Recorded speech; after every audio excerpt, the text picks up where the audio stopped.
UPSC aspirants, आज मैं आप लोगों से एक सवाल पूछती हूँ। इलेक्शंस डेवलपमेंट के बेस पर होता है या फिर कास्ट, रिलीजन या फिर जेंडर के बेस पर? थोड़ा सा कड़वा है लेकिन सच है। यूपीएससी आप लोगों को यही समझाना चाहता है। आज के लेक्चर में आप लोग सिर्फ एनसीईआरटी ही नहीं, आज आप लोग इंडियन डेमोक्रेसी का एक कड़वा सच देखोगे, जिसमें इलेक्शंस किस बेसिस पर होते हैं, क्या क्या चीजें की जाती है, आज आप इसके बारे में पढ़ने वाले हैं। और ये जो टॉपिक है जेंडर, रिलीजन और caste, GS paper 1, GS paper 2 और ऐसे के लिए मोस्ट इंपोर्टेंट है। जीएस पेपर सोसाइटी के बारे में, GS paper 2 society and justice, social justice के बारे में, और ऐसे जिसके आप लोग सोशल जस्टिस के बारे में क्या क्या चीजें लिंक कर सकते हैं उसके बारे में। तो आप लोग समझ गए होंगे कि ये चैप्टर कितना इंपॉर्टेंट है। अगर आप लोग इसको स्किप करते हो या फिर इसको नहीं देखते हो, इस कॉन्सेप्ट को नहीं समझते हो, तो आप लोग तीन सब्जेक्ट्स को लूज कर दोगे। तो आज का लेक्चर आपके लिए बड़ा ही इंपॉर्टेंट है और बड़ा ही धमाकेदार भी रहेगा। आज आप लोग हमारे भारत देश में कैसे इलेक्शंस होते हैं, उनका बेसिस क्या है, आज आप उसका कड़वा सच जानोगे। तो ध्यान से इस लेक्चर को देखते हैं। सबसे पहला हम अपने नाम, जो चैप्टर का नाम है, उससे हम लोग शुरुआत करते हैं। जेंडर का मीनिंग क्या होता है? जेंडर यानी कि लिंग के आधार पर अगर हम किसी के साथ भेदभाव कर रहे हैं, जेंडर, ठीक है। हमारे देश में आज भी, अभी भी जेंडर के बेस पर बहुत डिस्क्रिमिनेशन होता है। अगर मैं गर्ल्स एंड बॉयज की बात करूं, हमने याद करो थोड़ा सा, क्लास 7 में एक चैप्टर पढ़ा था, चैप्टर नंबर 4 था शायद, गर्ल्स। हम लोग बड़े हो रहे हैं, बच्चे बड़े हो रहे हैं as a girl and a boy. उसमें हमने बहुत सारी चीजें देखी थी और उससे नेक्स्ट चैप्टर हमने देखा था women can change the world. क्या आप लोग रिलेट कर पा रहे हो? आपको याद आ रहा है? रिकॉल करने की कोशिश कीजिए। हमने वहां पर पढ़ा था कैसे डिस्क्रिमिनेशन होता है।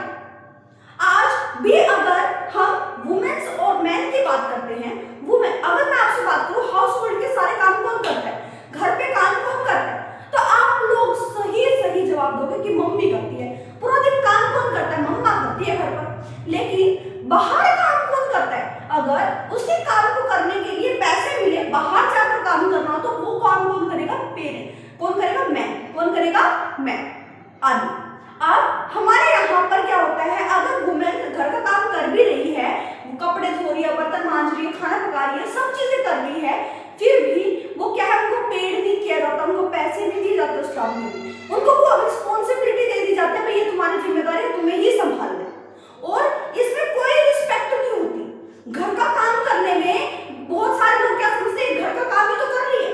आप लोगों ने आज आस-पास अपने मम्मी पापा को कहते हुए, पापा को कहते हुए सुना हो, चाचा चाची, कुछ भी हो सकता है कि घर का ही तो काम कर रही है, कुछ ज्यादा काम थोड़ी ना है। तो यहाँ पर उस काम को वैल्यू नहीं दी जा रही और वहां पर जो उस काम को कर रहा है उसकी भी वैल्यू, उसकी भी रिस्पेक्ट नहीं। लेकिन अगर मैं मैन की बात करती हूँ, वही काम अगर आदमी बाहर जाकर कर रहा है, शेफ खाना बनाने का काम कर रहा है, रेस्टोरेंट में आप लोगों ने देखा होगा, रेस्टोरेंट में आप लोगों ने देखा होगा, तो वहां पर उनको पेड किया जाता है। वहां पर क्या किया जाता है? उनको पेड किया जाता है, उनकी रिस्पेक्ट भी होती है उस काम के लिए। लेकिन अगर मैं आप लोगों से बताती हूँ, एक प्रॉब्लम और है। अगर दो बंदे बैठे हुए हैं एक जॉब अपॉर्चुनिटी के लिए, जॉब लेने के लिए, अगर वहां पर एक वुमेन है और एक मैन है, तो सबसे ज्यादा प्रेफर किसको किया जाता है? मैन। अगर एक ही काम, अगर एक सेम काम को दो लोग कर रहे हैं, एक है मैन और एक है वुमेन, तो मैन को ज्यादा पेड किया जाता है और वुमेन को कम किया जाता है उसी काम के लिए। तो यहाँ पर आ जाता है जेंडर डिस्क्रिमिनेशन। लगता है औरतों को क्या ही खर्चा है, इतने में से काम चल ही जाएगा। आप लोग एक आदमी से 8,000 में, 5,000 में, 4,000 में काम करा लोगे महीने तक का? नहीं ना। और अगर मैं आज हमारे देश की कंडीशन बताऊं टीचर्स की, वहां पर मैंने अपने पास ऐसे टीचर्स भी देखे हैं जो 2-2, 3-3 हजार में महीना 2-2, 3-3 हजार में निकाल रहे हैं।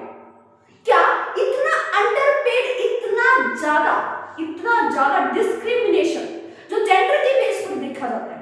मैन को वहीं पर उसी पोस्ट के लिए बहुत ज्यादा हाई सैलरी मिलती है और वुमेन को बहुत कम मिलती है। पेड में भी क्या जाता है, डिस्क्रिमिनेशन, भेदभाव हो जाता है। तो आप लोग जेंडर के बारे में बहुत सारी चीजें पढ़ने वाले, लेकिन अब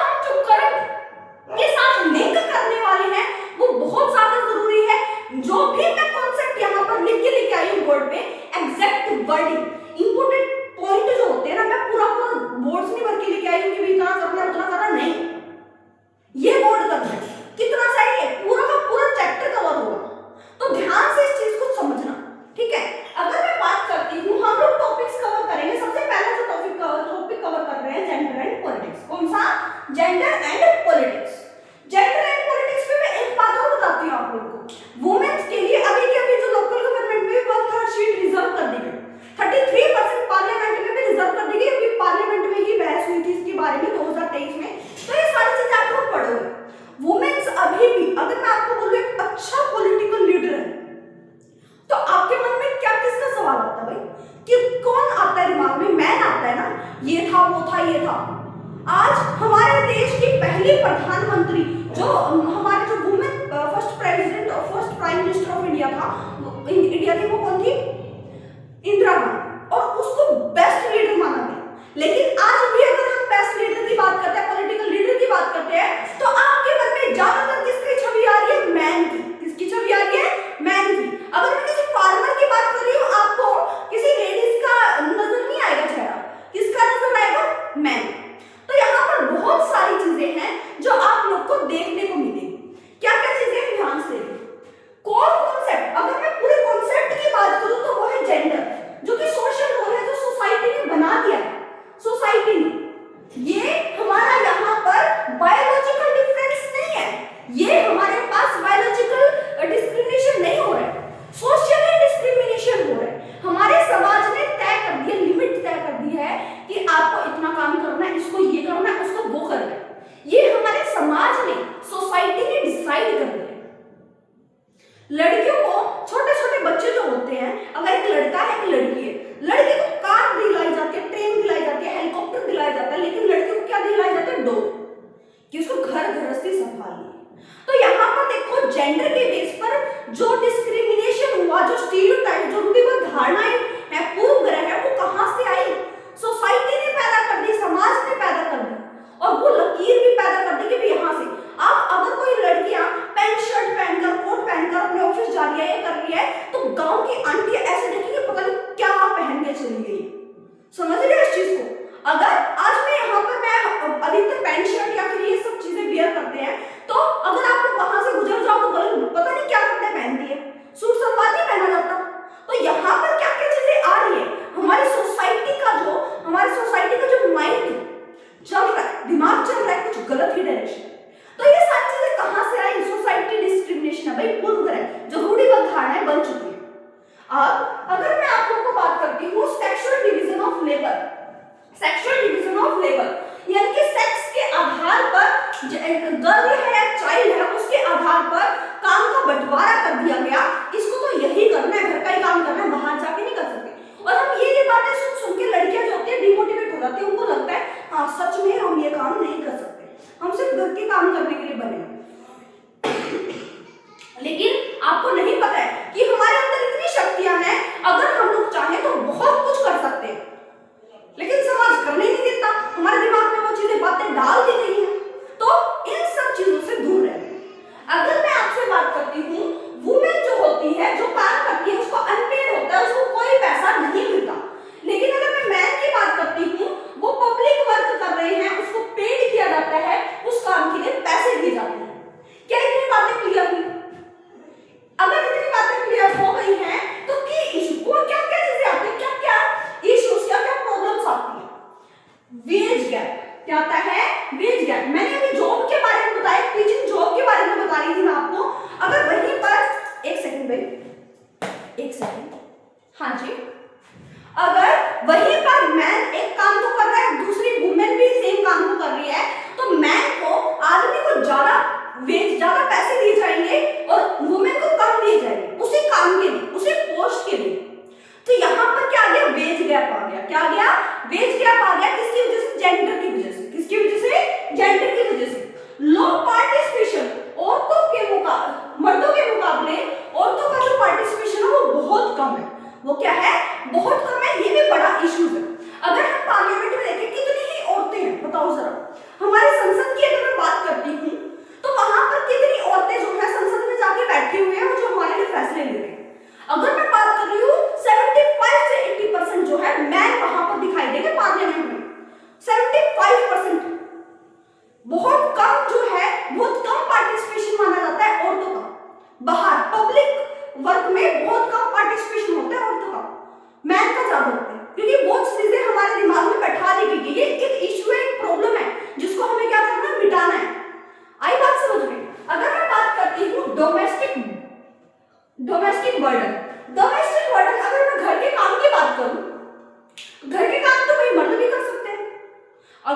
औरतें बाहर जाकर कमा सकती है, घर का काम भी कर सकती हैं, तो मर्द क्यों नहीं, मैन क्यों नहीं, वो भी कर सकते हैं। क्यों कर सकते हैं भाई?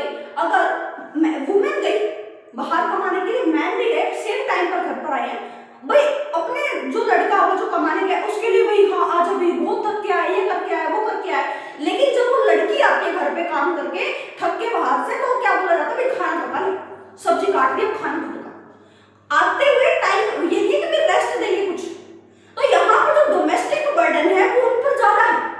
बाहर का काम, मैं आपको एक बात बताती हूँ, मैं बाहर भी काम करती हूँ, घर पे भी, घर पे बहुत कम करती हूँ, लेकिन मैं आपको बताना चाह रही हूँ घर का काम जो डोमेस्टिक वर्क है वो बहुत ज्यादा बर्डन होता है उसका। बाहर के काम में हम लोग हंस बोल लेते हैं, इधर से उधर चले जाते हैं, अपनी मर्जी का काम कर सकते हैं, वहां पर नहीं होता, घर पे नहीं होता, हमें डेली सेम ही काम करना है, हम करते हैं वहां पर भी, लेकिन डोमेस्टिक वर्क जो है उसका बर्डन ज्यादा होता है एज कंपेयर टू बाहर का वर्क, पब्लिक वर्क। तो ये मेजर इश्यूज आते हैं, मेजर प्रॉब्लम आती है जेंडर के बेस पर। अगर यहाँ पर अगर मैं कॉन्स्टिट्यूशनल लिंक करती हूँ, संवैधानिक तौर पर इस चीज को बताती हूँ, तो आर्टिकल 14 बोलता है इक्वालिटी होनी चाहिए, समानता होनी चाहिए। समानता अगर होनी चाहिए तो लड़का और लड़की दोनों में होनी चाहिए, होनी चाहिए ना। क्या आप चाहे, मैंने आपको स्टोरी बताई, क्या वहां पर समानता है, क्या वहां पर इक्वालिटी है? लेकिन हमारा आर्टिकल 14 क्या बोलता है? इक्वालिटी होनी चाहिए। आर्टिकल 15 क्या बोलता है? नो डिस्क्रिमिनेशन, कोई भेदभाव नहीं होना चाहिए। ये आपको क्लास 7 का जो चैप्टर नंबर 1 है, चैप्टर नंबर 1 है इक्वालिटी, इसमें भी आप लोग को देखने को मिल जाएगा। मैं आप लोग को हर चीज बता रही हूँ जो जहां से आ सकती है, तो ध्यान से देखिए। यहाँ पर एक आर्टिकल 15 की भी बात की गई थी क्लास 7 के चैप्टर 1 में इक्वालिटी में, और यहाँ पर भी मैं बता रही हूँ। आर्टिकल 15 क्या बोलता है? धर्म के आधार पर, जन्म के आधार पर, जाति के आधार पर और रेस, रंग भेद के आधार पर यहाँ पर क्या नहीं हो सकता भाई? क्या नहीं हो सकता? लिंग के आधार पर डिस्क्रिमिनेशन, भेदभाव नहीं हो सकता। लेकिन आप यहाँ पर क्या देख रहे हो? जेंडर के बेसिस पर डिस्क्रिमिनेशन हो रहा है, आज भी हो रहा है, आज भी हो रहा है। तो यहाँ पर अगर हम कॉन्स्टिट्यूशनल लिंक की बात करते हैं तो आर्टिकल 14 इक्वालिटी की बात करता है, आर्टिकल 15 नो डिस्क्रिमिनेशन यानी कि कोई भेदभाव नहीं होना चाहिए। आर्टिकल 16 बात करता है इक्वल अपॉर्चुनिटी, जो काम लड़के कर सकते हैं वो काम लड़कियां भी कर सकती हैं, ठीक है? तो इक्वल अपॉर्चुनिटी मिलनी चाहिए, यानी कि लड़कों को ज्यादा अपॉर्चुनिटी मिल रही है, मौका मिल रहा है, लेकिन लड़कियों को नहीं मिल रही। तो यहाँ पर इक्वल अपॉर्चुनिटी का भी ऑप्शन यहाँ पर होता है कॉन्स्टिट्यूशन। अगर मैं इंपॉर्टेंट टर्म्स की बात करूं इस चैप्टर में, जो मेन है वो आपके पैट्रियार्की। क्या होता है?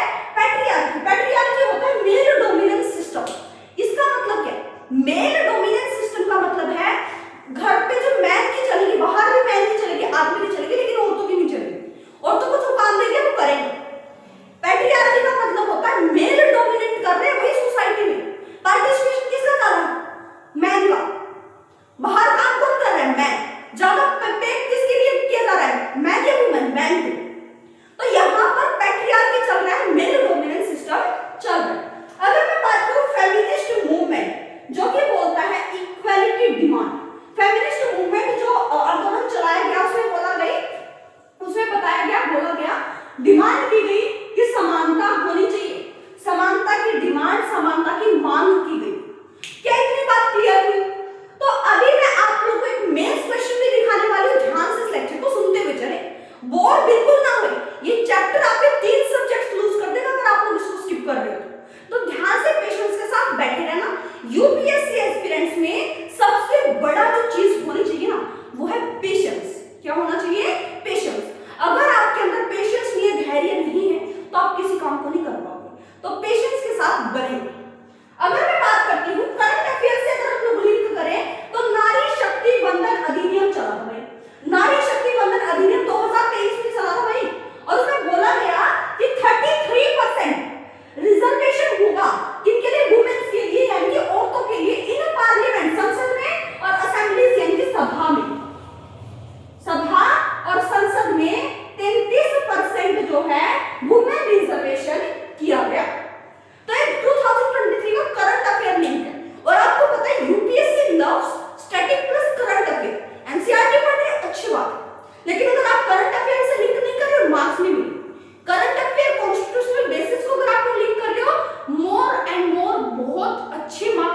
गेन कर पाओ।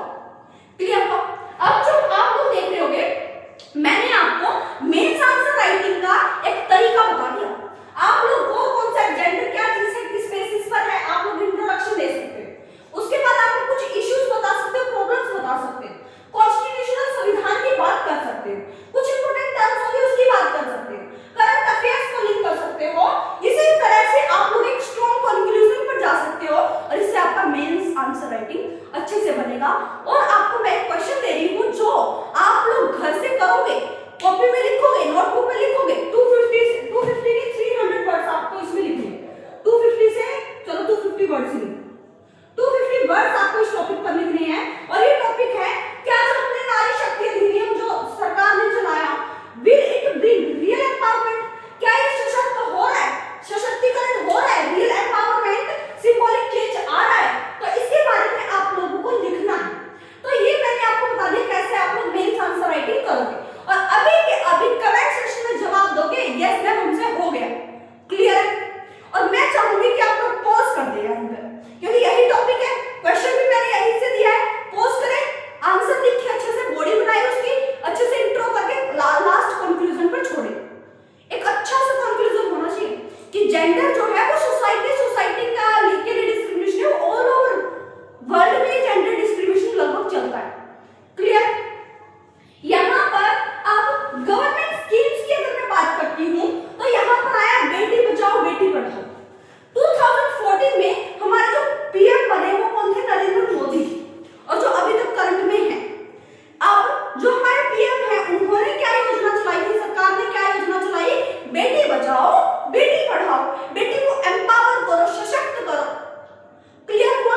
तो ये स्कीम्स आप लोग यहाँ पर लिख सकते हो, महिला शक्ति केंद्र स्कीम और प्रधानमंत्री मातृ वंदन योजना, क्लियर है। तो ये सारी के सारी स्कीम्स आप लोग आंसर में लिख सकते हो, ऐड करो, क्लियर है। आपको पता चला होगा कि मैंने आप लोगों को हैवी वर्ड्स इतने बड़े बड़े लाइन से नहीं लिखवा दिए, कुछ मेंस इतने इंपॉर्टेंट वर्ड्स लिखवाए हैं जो आप लोग, जो यूपीएससी चेकिंग, यूपीएससी जो एग्जाम है वो चेक करेगा, वो एग्जामिनर को सोचेगा ये चीजें होनी चाहिए। तो आपके की पॉइंट्स मैंने यहाँ पर लिख दिए, क्लियर।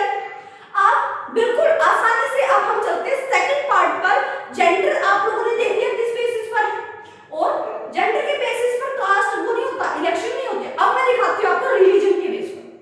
रिलीजन के बेस पर देखना कैसे वोटिंग का जो रियल ट्रूथ है वो बदलता है। अब आप लोग ध्यान से देखिएगा, रिलीजन एंड पॉलिटिक्स। रिलीजन यानी कि जब धर्म को, पॉलिटिक्स जब धर्म को यूज किया जाए राजनीति में, राजनीति करने के लिए, तो ये जो डिस्क्रिमिनेशन है बहुत ज्यादा बढ़ जाता है। और यहाँ पर जो पॉलिटिकल पार्टीज होती है ज्यादातर क्या करते हैं, हिंदू मुस्लिम क्या करते हैं भाई, हिंदू मुस्लिम। बहुत सारे तो यही है कि हम तो बड़े कट्टर हिंदू हैं, हम तो बड़े कट्टर मुस्लिम हैं। यहाँ पर वोट मांगने के लिए अगर हिंदू को ज्यादा, अगर हिंदू के लिए ज्यादा वो कर रहे हैं तो भाई हिंदू हमारे पास क्या मेजोरिटी में है, तो यहाँ पर वोट उसको मिलेगा जो हमारे हिंदू धर्म को समर्थन करेगा, और कई तो होते ही कट्टर है। तो अब आप लोग देखोगे क्या क्या चीजें होती है। रिलीजन क्या होता है, पर्सनल बिलीफ होता है। क्या होता है, पर्सनल बिलीफ होता है हमारी मन की शांति के लिए, हमारा जो धर्म होता है हम उसका पालन करते हैं, हम उसको फॉलो करते हैं ताकि वो हमें पीस दे सके, शांति दे सके। कोई भी धर्म हो, हिंदू हो, मुस्लिम हो, सिख हो, ईसाई हो, कोई किसी से नफरत करना नहीं सिखाता है। सब बोलते हैं कि भगवान है सबसे ऊपर, ईश्वर है, और वो बिलीव कराता है कि शांति से अपना काम करिए, किसी का मन नहीं दुखाना है, ठीक है। लेकिन आप कॉम्युनलिज्म भेदभाव जब चीजें आ जाती है पॉलिटिकल, जब राजनीति में रिलीजन धर्म को यूज किया जाता है, तब ये भेदभाव, तब ये जो है मेजॉरिटी, ये सब चीजें स्टार्ट होती है। अब देखना कैसे मार्जिनलाइजेशन, हास्यकरण की चीजें भी मैं आप लोगों को बताऊंगी। अब मोस्ट इंपोर्टेंट जो सेक्युलरिज्म मैं आपको बता देती हूँ कहां पर आप लोगों ने पढ़ा है। क्लास 8 का चैप्टर नंबर 2 याद करिए, क्लास 8 का चैप्टर नंबर 2 याद करिए, जो कि था सेक्युलरिज्म, धर्मनिरपेक्षता। और आप सभी को पता है धर्मनिरपेक्षता क्या होता है, अपने धर्म में बने रहने की आजादी होनी चाहिए, वो आर्टिकल 25 to 28 में हमें बताया गया। लेकिन अब हमें ये चीज भी बताई गई है कि हमारा जो सरकार है, हमारे जो राज्य है, वो क्या करेंगे, हमारी जो सरकार है वो हमसे ये क्या बोलते हैं, धर्म के आधार से दूरी रहे। लेकिन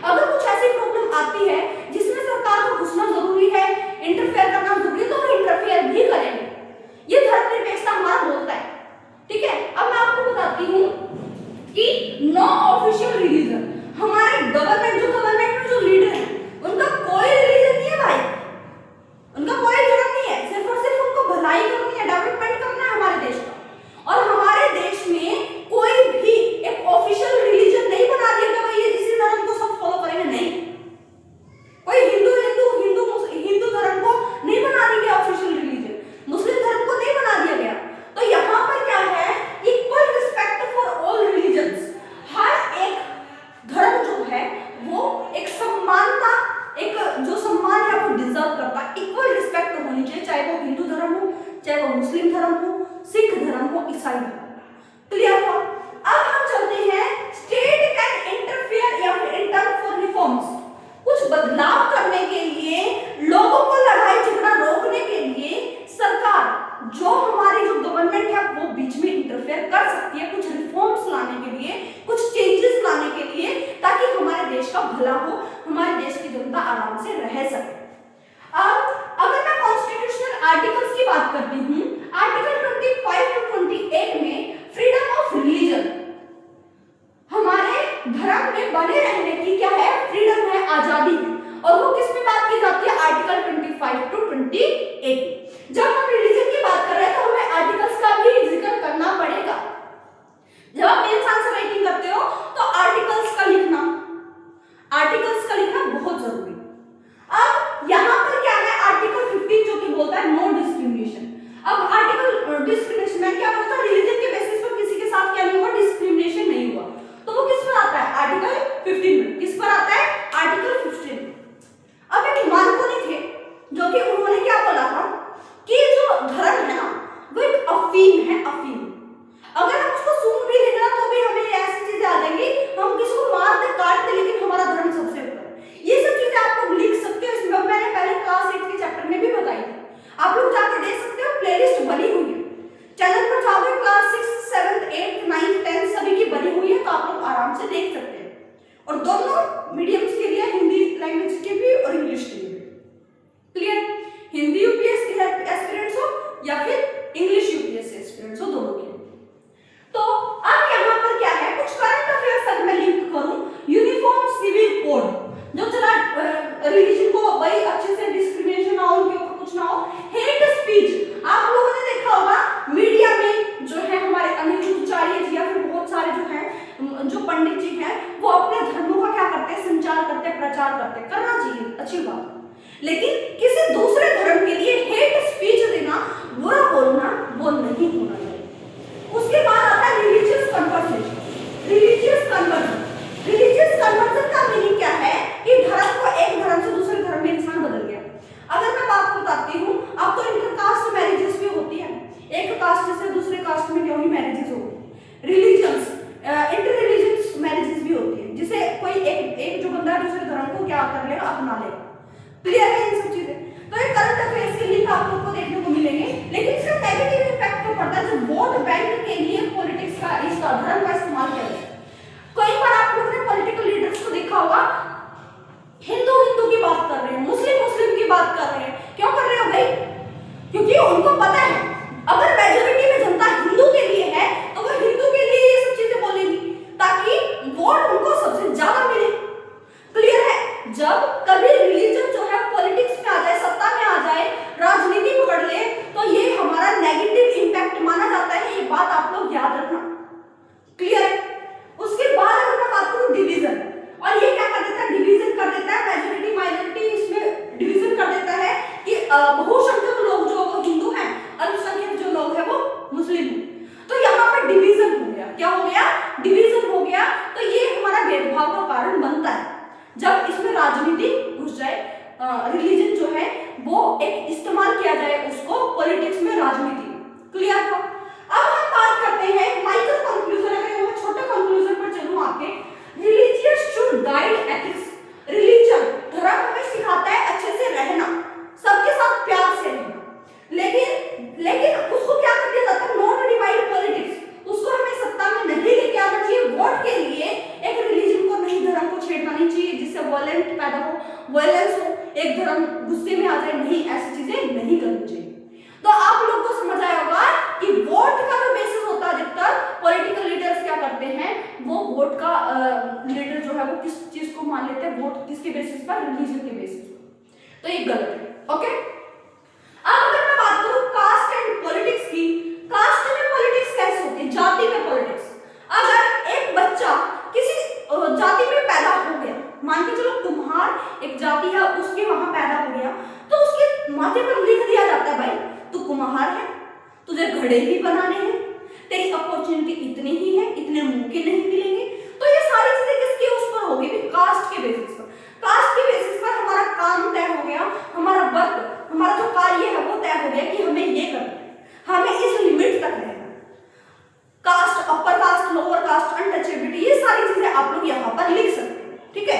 और कास्ट एंड पॉलिटिक्स क्या है, बर्थ बायस्ड, यानी कि किसका जन्म कहां पर हुआ है उसकी तरफ क्या हो जाता है, बायस हो जाता है। कुमार के घर पैदा हो गया, यहाँ पर एससी एसटी कास्ट के यहाँ पर पैदा हो गया, तो ये सारी चीजें होती है। ऑक्यूपेशन फिक्स हो जाता है, ऑक्यूपेशन क्या होता है, फिक्स हो जाता है। अगर कोई किसी नाई बार्बर के घर पर पैदा हो गया एक बच्चा, तो वो आगे जाकर लोग क्या सोचते हैं, उसका काम क्या डिवाइड हो गया कि वो क्या करेगा, बाल काटेगा, ठीक है, बार्बर बनेगा।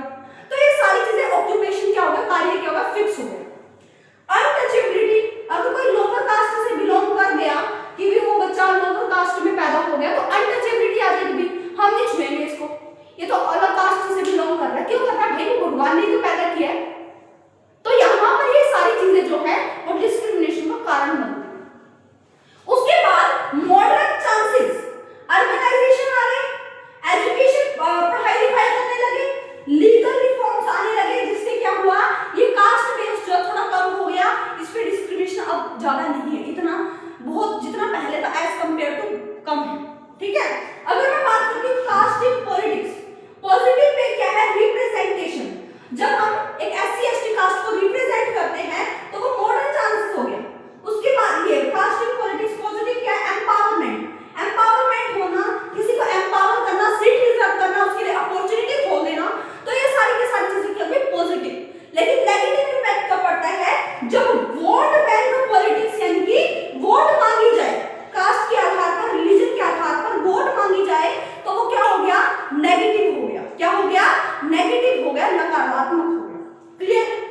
अब अगर मैं करंट अफेयर को ऐड करती हूं तो कास्ट सेंसस, अभी जो चल रहे कास्ट सेंसस हो गए, रिजर्वेशन जो आरक्षण किया गया लोगों के लिए, सुप्रीम कोर्ट रूलिंग्स हो गए, ये सारी जो चीजें हैं ये करंट अफेयर से लिंक करती है।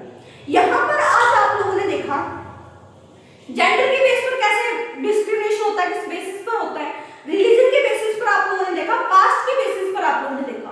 लेकिन आज मैं आप लोगों को एक चीज बताती हूँ, यहाँ पर जो मैंने चीजें लिखी हुई है वो मोस्ट इंपोर्टेंट है, लेकिन अब आपको करंट अफेयर से लिंक करना आना चाहिए। आप एक बार और दोबारा से, अगर आपको ना समझ आए, दोबारा से पीछे करके जरूर देखना, क्योंकि ये आपके लिए जरूरी है। UPSC not only for NCERT reading, वो सिर्फ आपको समझाना क्या चाहता है, आप लोग देखो, समझो आपकी सोसाइटी में क्या चल रहा है, आपको दिमाग लगाना पड़ेगा। आप सिर्फ एनसीईआरटी रीडिंग नहीं कर सकते, ये है भाई हमें ये करना है, नहीं, आप लोग को फील करना पड़ेगा कि हमारी सोसाइटी में क्या क्या चीजें चल रही है। तो मेनली मैं आप लोग को यही बोलूंगी कि यूपीएससी आप लोग को क्या समझाना चाह रहा है वो समझने की कोशिश करें, ओनली एनसीईआरटी रीडिंग पर फोकस ना करें। अगर आपको ये लेक्चर अच्छे से पसंद आया है तो उसके लिए मैं आप लोग का थैंक यू करती हूँ। लेकिन एक बात मैं आप लोग को बताना चाहती हूँ, हमारी प्लेलिस्ट बनी हुई है, चैनल पर जाओगे, एनसीईआरटी की 6th 7th 8th 9th हमारे मैराथन्स हैं, जहां पर आप लोग देख सकते हो ईयर, हमें ईयर प्रूफ के साथ ईयर भी लिखे गए हैं कि भी यहाँ पर ये प्रीलिम्स 2017 में क्वेश्चन आया है, मेंस में आया है 2018 में, 2023 में, तो आप लोग मैराथन्स जाके देख सकते हो ताकि आप लोगों की जो प्रिपरेशन को बूस्ट मिले। क्लियर है। आज हम इस लेक्चर को ओवर करते हैं, तो डेली लाइव 8 PM पर आप लोग हमारे साथ जुड़ सकते हैं।